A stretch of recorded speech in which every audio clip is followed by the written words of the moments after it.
Welcome to the Blind Rage Podcast. This is Brandon Ford. And this is Tony the Tiger, the Thunder from Down Under. And this is our third YouTube exclusive episode for the Blind Rage Podcast YouTube channel.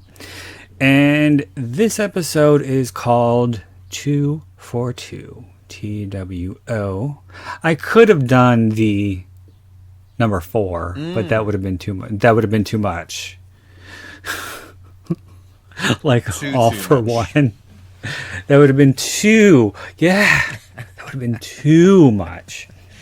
But it's called TWO FOR, the number 2, because we are doing a top 10 list. Our very first top 10 list. This is actually my first.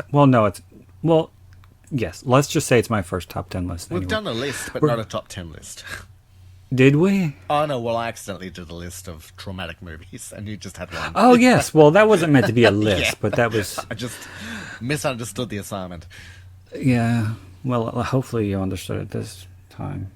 But we are doing a top 10 list of our favorite sequels, in particular, Part 2.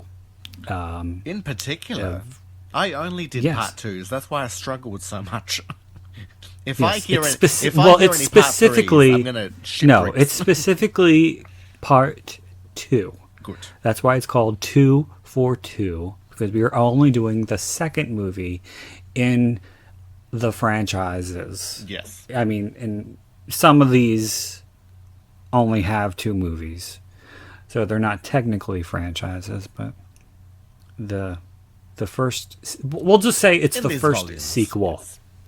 Yes. The first sequel, okay, or the first or only sequel. And so now I'm overthinking things, and I wonder why that is.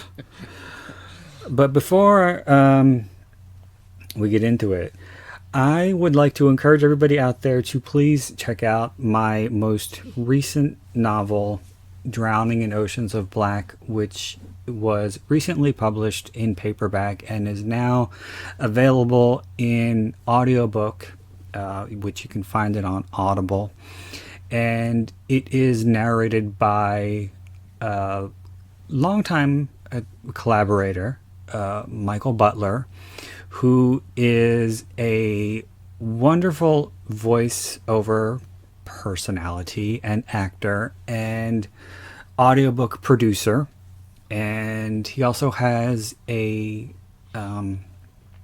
podcast called Forgotten Cinema, where he discusses movies that were overlooked for whatever reason at the time that they were released, whether it be they were overshadowed by blockbuster movies or they didn't do very well at the time, and they just got pushed by the wayside over the years. And it's very fun and interesting, and he always has good interesting thoughts. And it's very entertaining. And you could also find Forgotten Cinema on YouTube.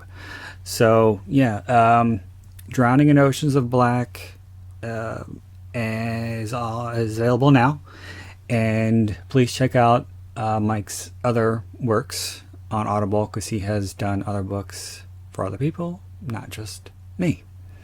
And again, he's very talented. And he did not ask me to do that at all. I promise you. Because I don't do nice things for people. You don't do no favors. I don't do no favors, okay? Unless I'm getting a kickback. Alright. So, we are going to begin with number 10. And my number 10 is a movie that I did a solo commentary for a while ago. And it is a movie that I saw randomly on Cinemax.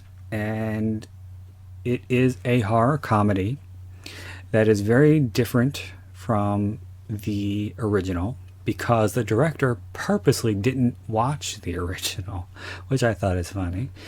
And he specifically wanted to make this his own movie. And And like I said, it's a lot of fun. It's not supposed to be taken seriously. It's a horror comedy, and there are lots of cheesy one-liners. And there's also an appearance by one of my favorite scream queens, Julie Strain, R.I.P. So, I would like to make my number 10 Psycho Cop 2, aka Psycho Cop Returns, directed by Adam Rifkin, who is credited as Riff Coogan. So, what do you got for number 10, Tony? Well, I would just like to preamble and say that I struggled because a lot of times with my favourite sequels, there may be, say, part 3. So, to dwindle down just on the part 2s, I got maybe 12 movies on the list, but to get to my You number should have 10, done honorable mentions. No, well, that's all right. I don't want to do it. I've forgotten them already. So for my number 10, it is a thriller horror adjacent. It's M. Night Shyamalan's Split. And I was one of the few people that I didn't actually mind the movie Unbreakable, but for some of the bad parts of M. Night's writing, I generally liked that movie. And when Split came along, I was kind of pleased and surprised that he would do a sequel to that movie, especially for how long the gap was. And what I liked about Split is that it was very much its own movie. It really only hinted at the original towards the end, and I enjoyed it as a origin story for James McAvoy's character. The reason why it scored 10 for me as opposed to anything higher, or even like just made the top 10 list, is it's one of the few times where I rebelled against the movie because of how many people were loving it and like lauding it with praise. I didn't find it. I think because of how much hype it was getting, I was expecting a lot more out of it than what I got. And had I gone into it with lesser expectations, it would probably be higher on my list. Okay. I enjoyed that one as well, and I'm not a big M. Night Shyamalan fan. And I remember seeing the trailer. I think it was on a DVD. And I think I forgot about it, and then I found it on the Audio Vault website, and I was able to get an audio described version of it, and I was very happy that we had Betty Buckley in it. Oh, yes. Yes. Because she doesn't really do very many movies. And speaking of James McAvoy, judging by what was described to me in the auto-described version, I got the feeling that I was missing out on something very special indeed. He did get himself quite ripped for that movie, I believe. He's done a few actioners, so he does have the muscular memory, but yeah, he looked quite nice in some things. All right. Well, you're number 9. Number 9. Number 9. This is a sequel that I saw before I saw the original. And it is a movie that I saw on broadcast television in a heavily censored version, and I was very charmed with it. And it is actually a movie that I'm pretty sure, yes, I'm pretty sure I told this story before, but it is a movie wherein I realized I had my first male crush. One of the actors in the movie. I was about 7 or 8 when I want to say 8 when I first saw it. And that movie is Creepshow 2. And my first crush was Daniel Beer in the Raft, the second story. Oh, okay. Is that the one where there's something in the water? Mm-hmm. Yeah. Nice. Oh, and was that movie where the water was quite cold and people were passing out? Or was Yeah. that something else? Well, yeah. My crush was the one who almost Oh, died. okay. They had to shut down, I think, for a day or two because he got hypothermia so bad that he had to go to the hospital. Yes. All right. Well, my number 9. The original of this movie is one that I saw at the cinema and loved. Gave me some faith for the film industry, and was actually surprised when the sequel was announced, just because the original had such strength on its own and had become canon within the country. But the sequel was able to expand on the horror and also how to ingest the humour that was in the original. And that sequel is Wolf Creek 2 with Mick Taylor.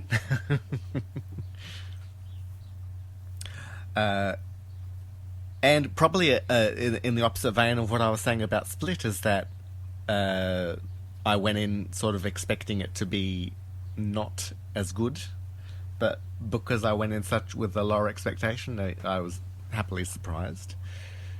Yeah, and I think it expanded on. It gave a bit more insight into the character of Mick, and it was also a bit of gory fun. That's one that I still haven't seen all the way through. Okay, it's got an ending. I won't give it away. Yeah, that would be good if you didn't do that. Yeah, but I tried to watch it when it first came out, and I really couldn't follow it because I couldn't tell what was happening because a lot of it was night and there was so much action in it. That one I thought was more of the physical. It was more physical than dialogue driven. I thought the first one was very dialogue driven. Yeah, well, the first one focused a lot more on the initial victims and gave them a bit more storyline, whereas this one focused more on the villain. Yes, and his There was also some controversy because he runs over quite a few kangaroos, but I'm quite sure they're all CGI because you're not allowed to do hope that. So. But, you get rednecks, up in Queensland way who would behave in that way. It's you can't... I would assume, yeah. I would assume, yeah. I think if a movie is replicating what happens in real life, you can't blame the movie for what it's saying. This is true. Number 8. All right. Number 8. This is interesting because I saw the original and the third before I saw this one. And I remember I was somewhat lukewarm on it the first time I saw it, but and I think that probably had a lot to do with my strong affinity for the third one, because I was in love with the third one the first time I saw it, and I didn't think that part 2 was anywhere near as fun as part 3, and I know that's a controversial opinion, but I have grown to appreciate part 2 over the years, and while part 3 remains my favorite, I still really enjoy part 2 for being a completely different movie. And that movie is Hello, Mary Lou, Prom Night 2. I was thinking the wrong movie the whole time you were talking. Well, don't say what you thought, because it might... I thought. No. I think I know what you were thinking. My number 8. And if it is, then that movie is on the list. Be on the list, all right. My number 8 is Hellraiser 2. And I and I think one of the reasons why it's on my list is why I do enjoy I enjoyed Hellraiser 1. Hellraiser 2 upped the how should I say this? It was like Hellraiser 1 was set in one house, whereas Hellraiser 2 was able to expand further out and put in more characters and more ideas. But I also think one of the reasons why I put it on this list is because I would have loved to have put A Nightmare on Elm Street Part 3 on, but because we're only doing Part 2s. And I kind of found that Hellraiser went the similar route to A Nightmare on Elm Street Part 3 in that it was set in a mental institution and dealt with I guess issues of camaraderie to beat a evil force, and I guess I also enjoy it when a goodness at the end of the movie is able to overcome an evil. When you're looking at horror fantasy movies, and there we go. All right. You can ask me any questions while I'm talking. I'm not. No, I don't want to. No, that's if you your need time. expansion, This is your time. reclaiming my time. All right. Okay. So, my number 7 is a movie that, while I appreciate the original, I enjoy more than the original. And the original is such an iconic movie because of the opening sequence. But when you look back on it now, there's a lot of cheesy acting and the dialogue is very cornball. And I don't really think that it holds.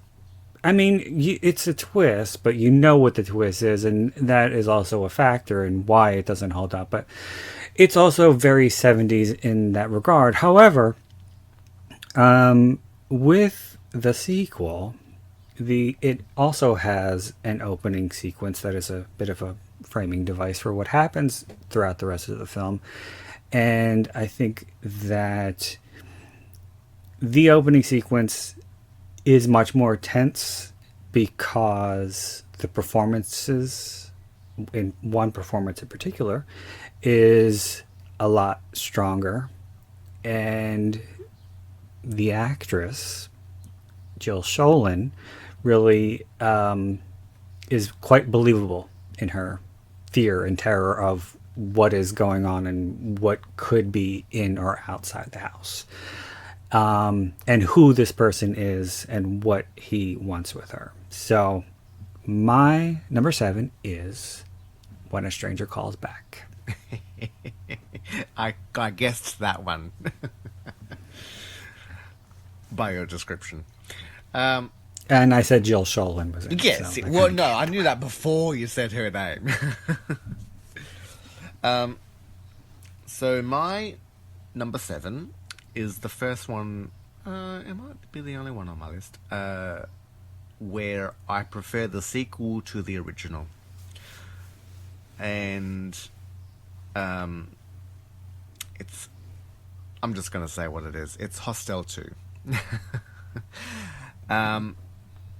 I watched part 1 at a young age. Not yet. Not I was able to watch it at the cinema. And you were like 25. Let's calm down. Yeah. That's young in my books now. And I enjoyed it because I wasn't, I guess, conscious enough to realize how offensive it was and how irritating the victims were. Whereas I think Heather's appearance in Hostel 2 is what really got it onto my list of movies. And also as much as it was really on face value, I did like the fact that it led more towards female, not so much empowerment, because I could never say that about a Eli Roth movie. No, no. I get, there was a female voice who was guiding the audience through the film, which I think worked better than the male voices of the original.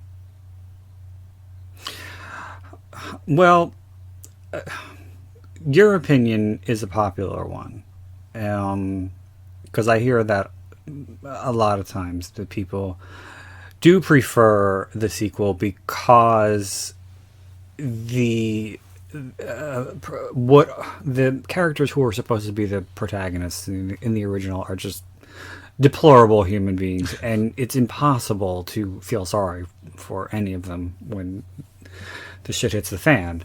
And the girls are more likable, so and plus I think too with Hostel 2 what happens to them is so grisly because it's happening to female characters. It's easier to feel Compassion. something for them. Yes, to be compassionate for them. Yes.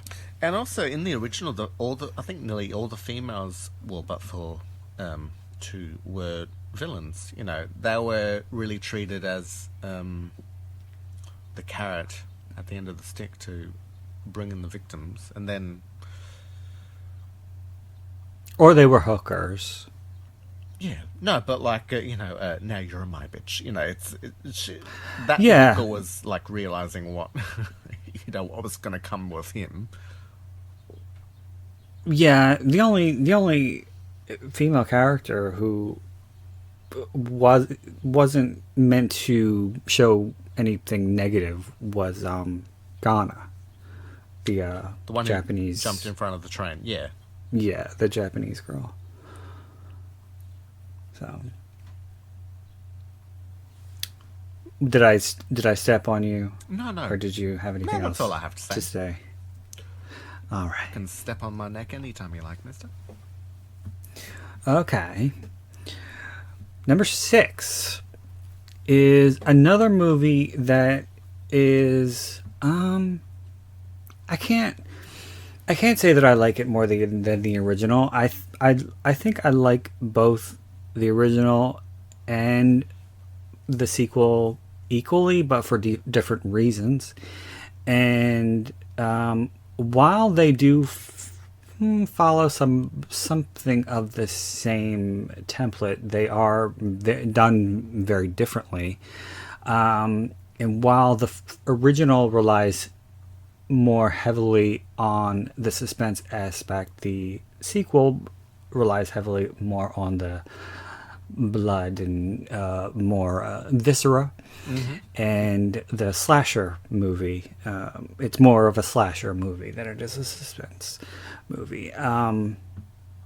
But I think a lot of people feel the same way about it, and it's gotten a lot more appreciation by contemporary critics because of the style. Not so much at the time.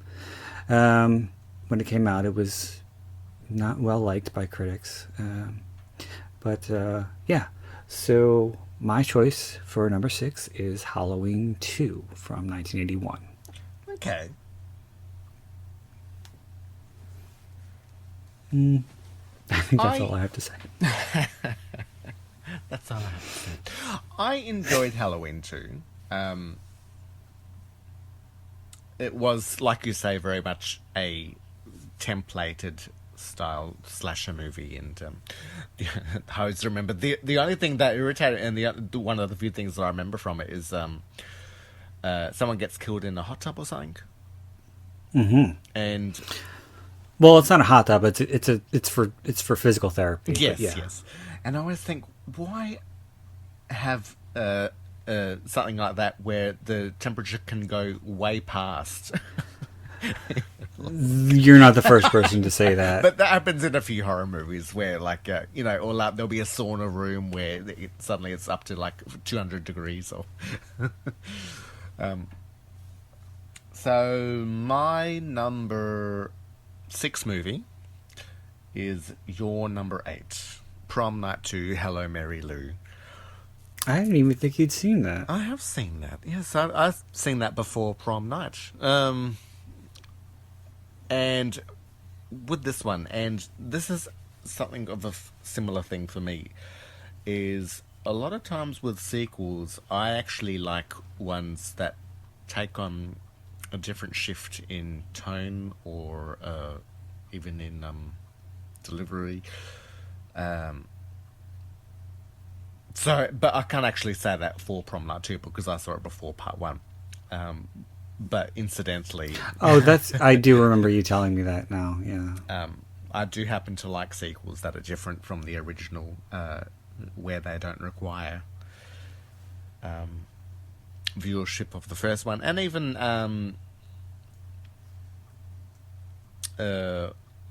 if they even go in a whole different storyline. I have yet to see Halloween 3, but that style of filmmaking wouldn't bother me.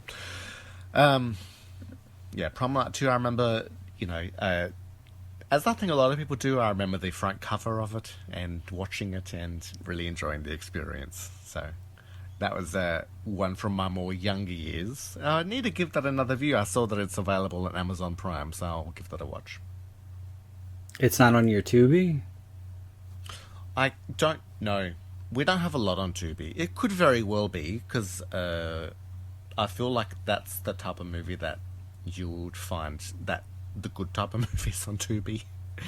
But yeah, just always remember Australian Tubi is different than American Tubi.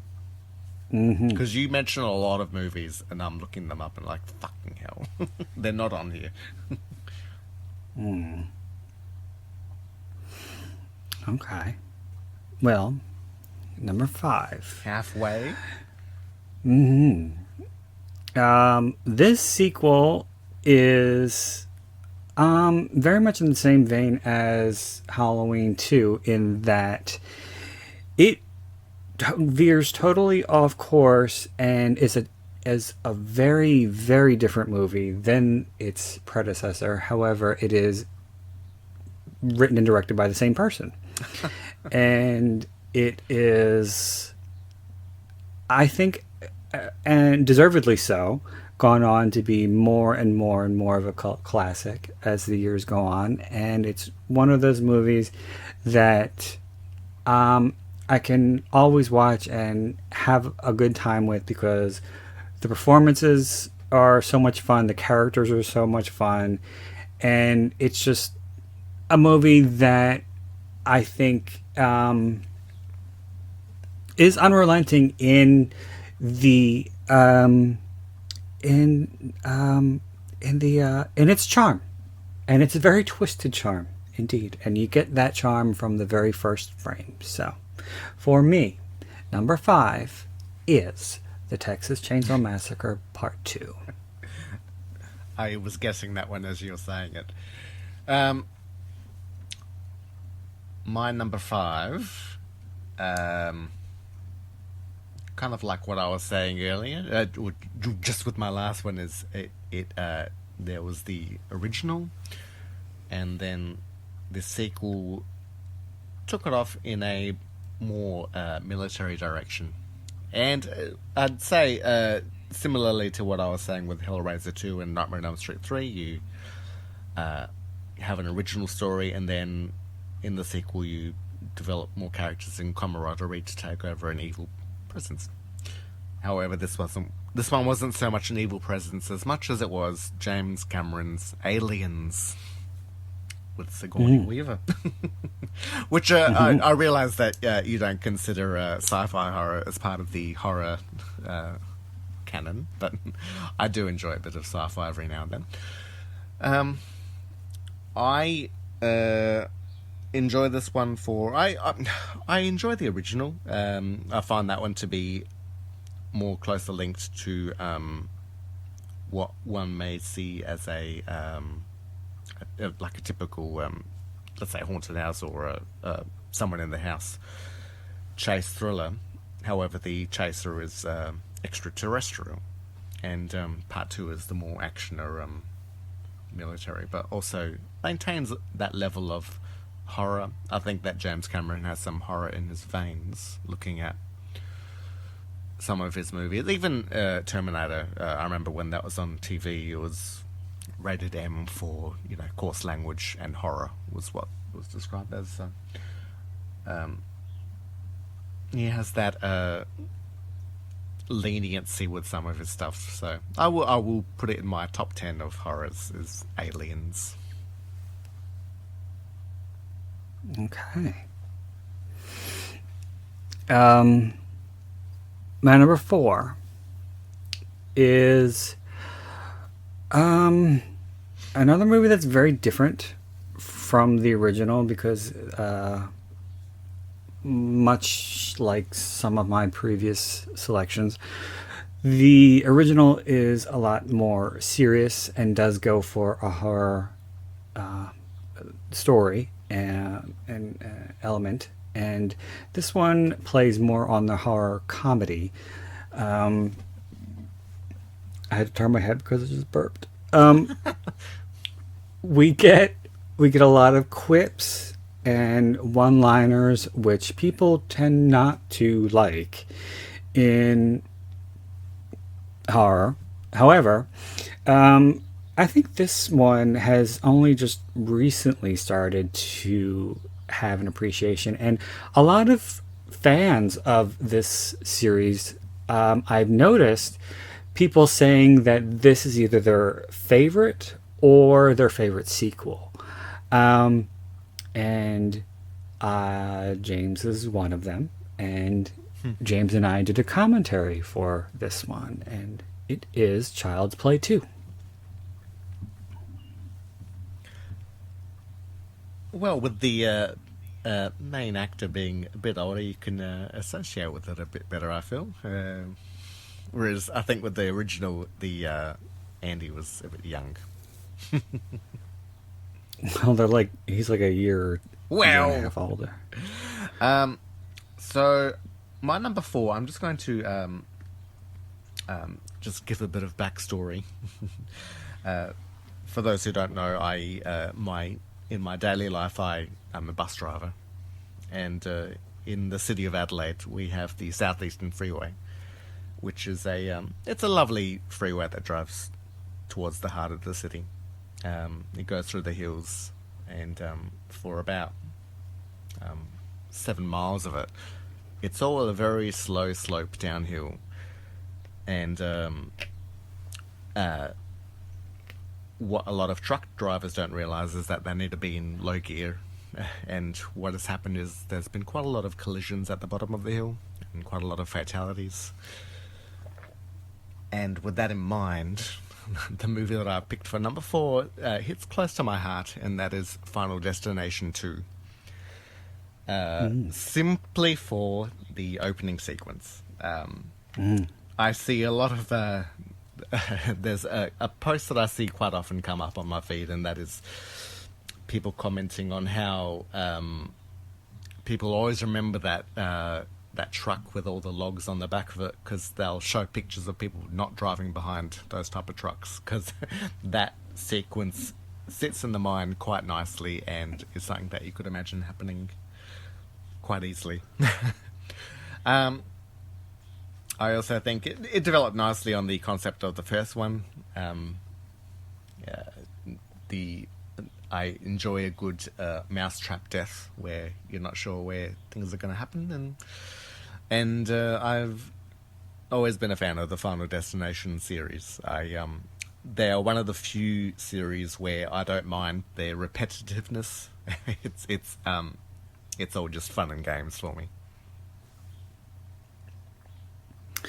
Well, there is a movie that I did a commentary for with somebody else for the podcast called Butcher Baker Nightmare Maker, and there is an opening scene involving a truck that is loaded with lumber trees, and I always thought this sequence was for this movie was a bit grislier because in Nightmare Maker the brakes have been cut, and there's a car that pulls up right into the truck hauling the lumber, and one of the trees knocks the guy's head off, the driver's head off. Yes, So yes, I remember that that. was pretty nasty. All right. Okay, my number 3. That's where we are. Is that right? Yes. Okay. I'm sure you knew it was coming. Scream 2. This was a movie that this was a movie that I very, very much wanted to see when I was very young, because I'd seen I saw these movies out of order. I saw the third one first, then I saw the first one, and then I had the hardest time trying to find the second one because my local mom and pop didn't have it. And then my friend Jason took me to a video store that his brother had told him about, and they had it, and I watched it, and I was enamored with it immediately. And this was the very first movie. Didn't do it that many times, but this was a movie that the first movie rather, that I had Blockbuster Special order for me from their distributor because I was so much in love with it. And when I finally got that VHS, I must have wore it out because I watched it so many fucking times that I could recite it backwards and forwards, and I even knew the synopsis on the back of the VHS box by heart, that I could recite it. And that movie is, drumroll please, Sleepaway Camp 2, Unhappy Campers. Damn you, Angela Baker. And I should also say, I love it for the introduction of Pamela Springsteen, who does a wonderful, wonderful, wonderful job as Yes, Angela. a wonderful singer and guitarist. She deserved that badge. Ribbon. Yeah, but yes. The ribbon. That got larger and larger as it went along. My number 3 is a movie that struck a different tone than the original. However, going all American on you again, if you were to believe the filmmaker, as I do, the original was supposed to be comedic in itself. However, part 2 leans more into that. And that is the Texas Chainsaw Massacre 2. I'd only watched this movie within a year ago, but being being such a fan of the original, I'm a bit disappointed in myself that I hadn't got around to watching it. Yeah, you should be. Long. You should be. But it's one of the movies that I watched it and fell in love with it. It's a great addition to the to the series, and I think that it was good for allowing Toby Hooper to personally expand on what he wanted to do with the original. Because like I say, and Brandon, you disagree, I do feel that he wrote that in some jest, and while he was intending on doing a horror movie, he also was doing it For the original. yes, with a bit of tongue-in-cheekness, which he could then do full-blown in this sequel. So I was glad that he managed to do that.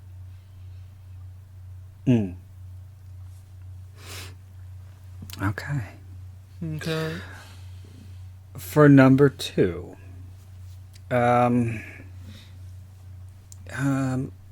this is a movie that only started gaining appreciation and popularity sometime within the past 20 years, I suppose.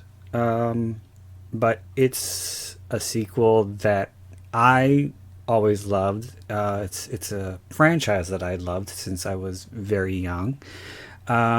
It's an important movie, I think, because of its symbolism and um, its male lead. So it's very important, I think, to our community, being the LGBT community. Um, so all I have to say is, you are all my children now. A Nightmare on Elm Street 2. That was a lovely choice. Um, my number two is When a Stranger Calls Back. Mm. For what you had said before, I agreed wholeheartedly. Um, I I think I put it so far up on the list is I think that it does a better job of dealing with that stranger on the call on the phone line um, basis than what the original and the crappy remake did. Even though, even with this movie, it was a bit of a stretch. At least it was something different and a bit more unexpected. And the movie was able to the last act and the middle act were able to keep me involved, as opposed to with the original story, which was really just like a play. um, yeah, and the reveal was quite interesting for me, and yeah, I just think that the movie did well for reinventing a wheel that had been done many times. Mm. Yes, I was just about to say something to that effect. To this day, I've never seen another movie that attempted to recreate anything at all similar Yeah, to what they did in that. I thought it was very, very unique and very inventive. yeah, Um, and you really don't see it coming at all. no, And um, once again,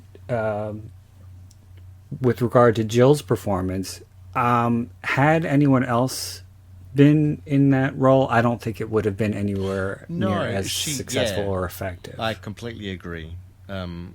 She portrayed that, and we've discussed this before, where I talk about politeness, and that's what can bring about someone's downfall. Is she had that real polite way of saying, I'm not going to open the door. I don't want to help you," but actually went through with not helping the person. Well, she does go to open the door first, Yeah, and then she thinks better of it. yeah. She's I think she basically did all the right things that one should do to not get attacked and still got attacked. yes. Yeah, yeah.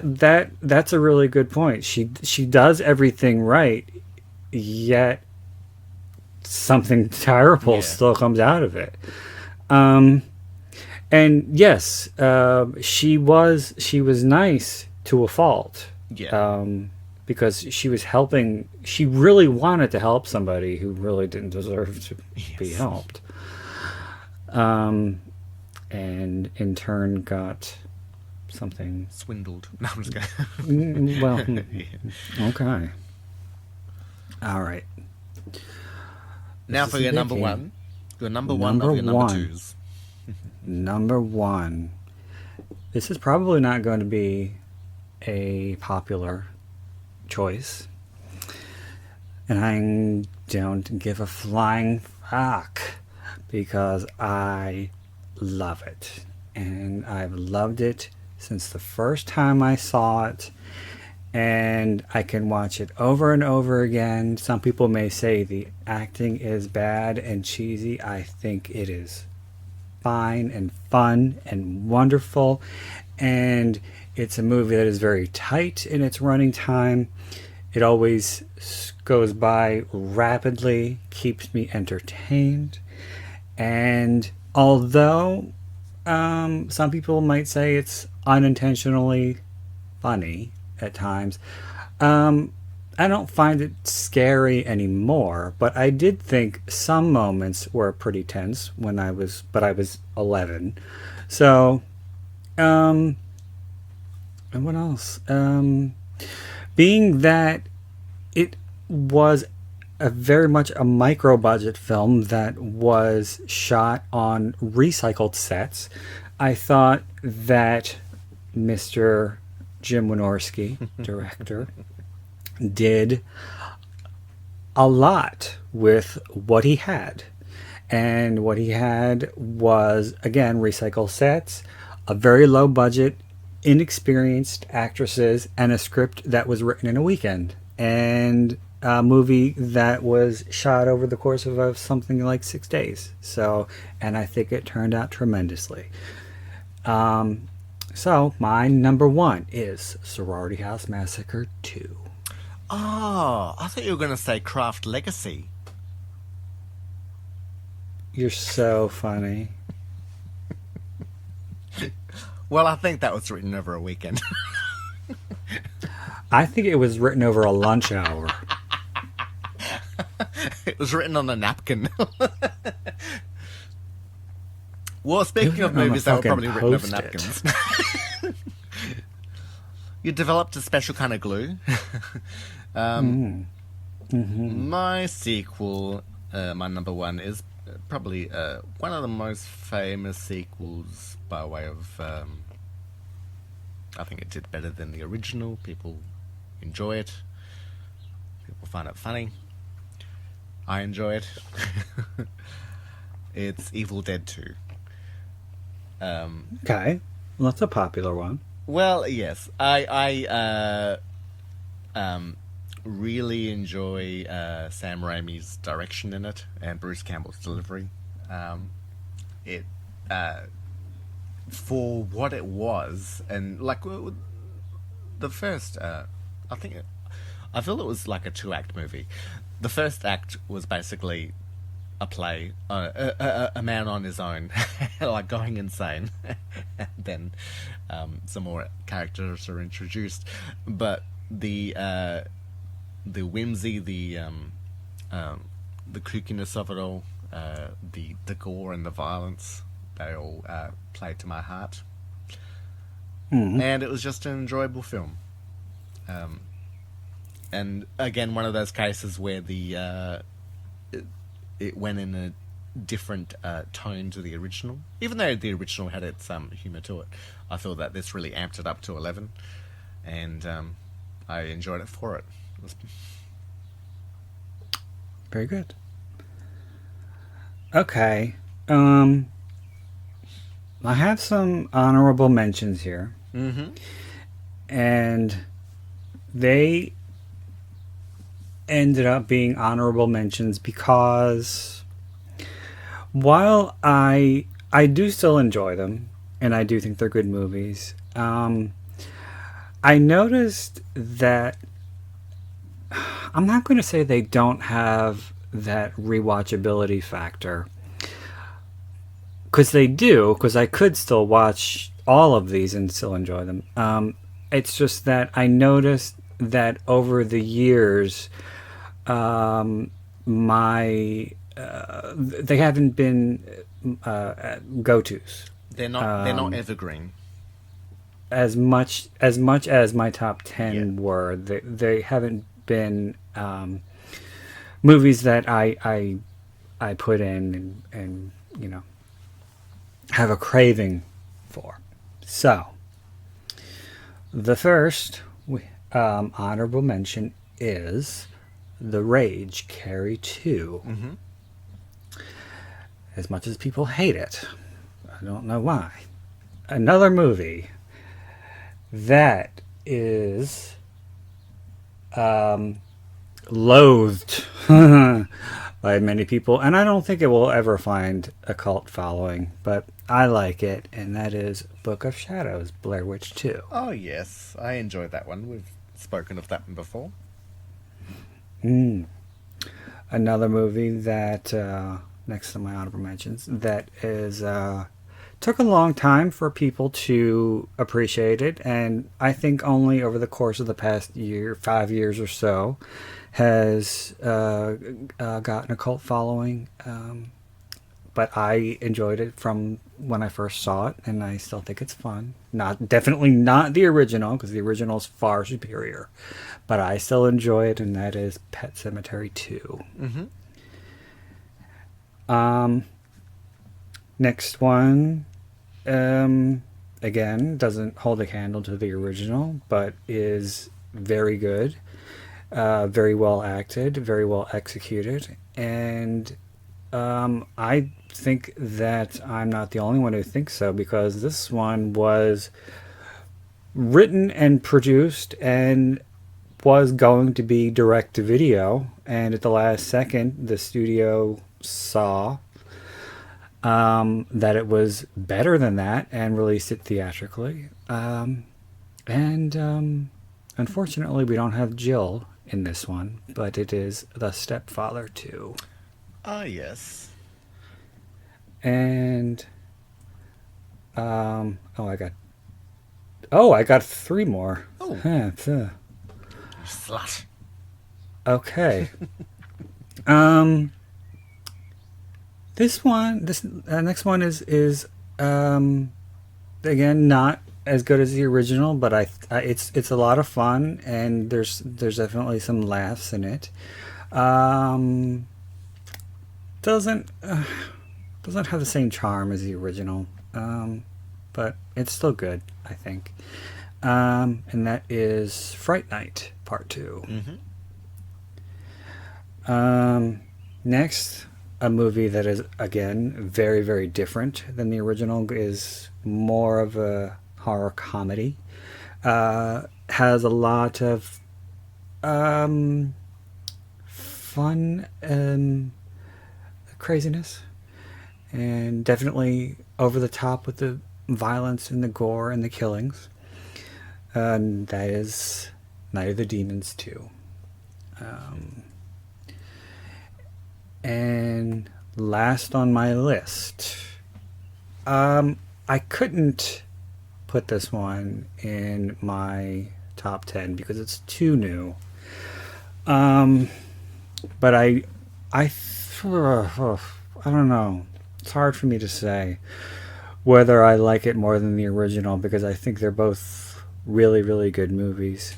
But I think this, as dark as they both are, I think this one is a bit darker. And I think that what made me enjoy it more than the original, or a bit more than the original, is the performance by James Ranson, and that is Sinister 2. Okay. And that is all I got. What were difficult top 10 to dwindle down, I suppose? Yes, it was. Yeah. Now, I only had a few movies that just didn't make the top 10, and with 2 of them specifically, it was really just because of how much more I preferred the original.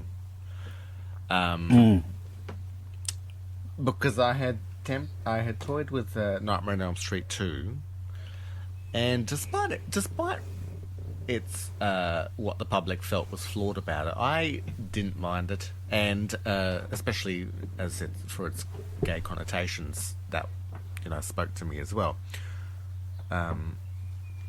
Like I didn't mind the concept of Freddy coming out into the real world. That me is neither. sort of something that happened nearly in all of them, except... Yeah, it did happen in all of them. But it was a case of the victims bringing him out as opposed to him just coming out. So it wasn't unheard of. I don't... But they say that was really just an excuse for people not really liking the homosexual undertones of it. And the other one, again, because I just love the original and couldn't separate that love, was Sleepaway Camp 2. As much as I enjoy it, I just the original is far more entwined in my heart than the part two. The other option that I considered, but also it was really just a case of I think the only reason I didn't mind it is it was a case of having low expectations, but also not thinking it would work, and also combined with the fact of really loving the original, was I didn't mind the movie Doctor Sleep.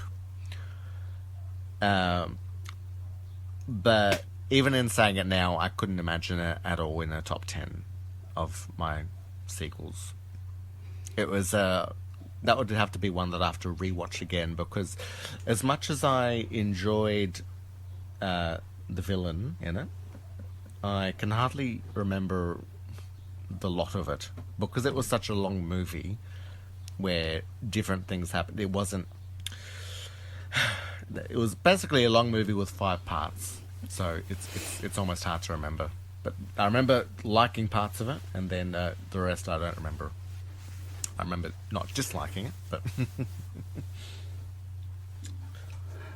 Well, I never bothered with Doctor Sleep because I couldn't finish the fucking book. okay. I didn't like the book at all. And I thought to myself, well, if I can't get through the book, the chances of me liking the movie are pretty remote. Why couldn't you get through the book? Just one. Because I didn't like it. Yeah, I did not like it. I didn't like the direction it was going. I did appreciate that it took off right after the original, and the Wendy character is there, as well as Danny. well, yeah, but Danny, but what the hell, the Scatbag Crothers character. Oh, yep. Yeah, because he does not die in the book. So yeah, he's in the beginning of the book with Danny, and I liked the way the book began with them trying to pick up the pieces after what had happened with Jack, and so yeah, there's that. All right, nice. And then it went off on a weird fucking turn, and I was like, "What is this? This is not. This is not working for me." Yeah. I have to break up with you. This isn't what I was expecting when we first got together. I got pretty far into the book from what I remember before putting it down. The last Stephen King book I read was Under the Dome, and I remember it was my ex's mother had lent it to me, and I read it in like under 2 weeks, which is very fast for me because I'm a slow reader. Well, that's a long book, yeah. Yeah, and it is a long book as well. And she asked, "Oh, did you? You must have really liked it." And I didn't actually like it at all. But in saying that, it was actually a book that I found very easy to read. Just how it was written. I think I've said to you before, I started the book, We Need to Talk About Kevin, and I just could not get into the rhythm of the writer, of how it was written, and I just, like, in a chapter, I actually just could not get into that literary voice that the author had used. Yeah, the style. Yeah, whereas with Under the Dome, it was a very easy read for me. It was almost like I actually enjoy books written by journalists because they know how to write for easy reading. So. That doesn't mean you read James Patterson. But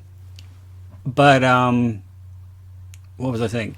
Yeah, from what I remember about We Need to Talk About Kevin, and I did read the book and I did like it. I didn't love it.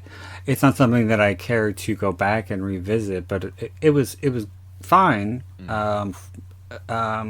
But I do remember it took a little while for me to actually get into it because the prose was unique, and it did take some getting used to. Like the narrator seemed up herself, so and that just took me aback. Well, from what I remember, it's like you don't really know what to make of her. So, but again, it's not one of my favorites, and the movie I couldn't finish. Yeah, I don't mind the movie, but yeah, it was just one of those things. One of those things. It is what it is. Oh, God. I'm gonna go take a handful of Xanax.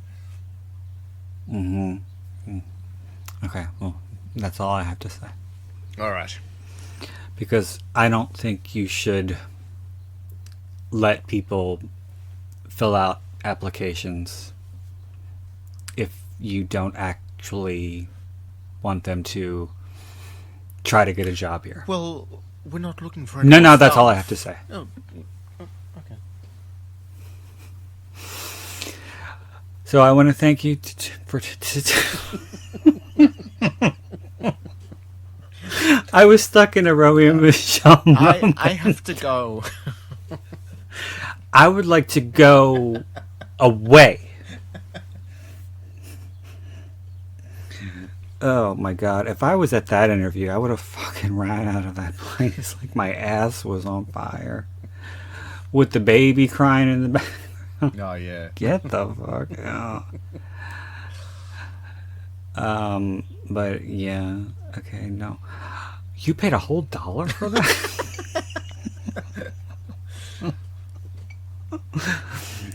that? Okay. So I want to say thank you to Tony. Why do I keep doing that? I want to say thank you to Tony for joining me for this special YouTube exclusive episode. YouTube exclusive number 3. 2 for 2. Yes. And I want to say thank you to everybody for listening. And if you haven't already, please don't forget to like this episode, to subscribe, and let to us the know YouTube any channel. sequels that you like. Yes, exactly. Please. Very good. Leave us some comments. Let us know what are some of your part 2s and what you think about what we selected. If you agree, disagree, because we don't make any judgment calls here. I know a lot of my opinions and choices were controversial. So, I certainly wouldn't judge anybody for having tastes that differ from mine, and I certainly wouldn't judge anybody, who doesn't enjoy Sorority House Massacre 2.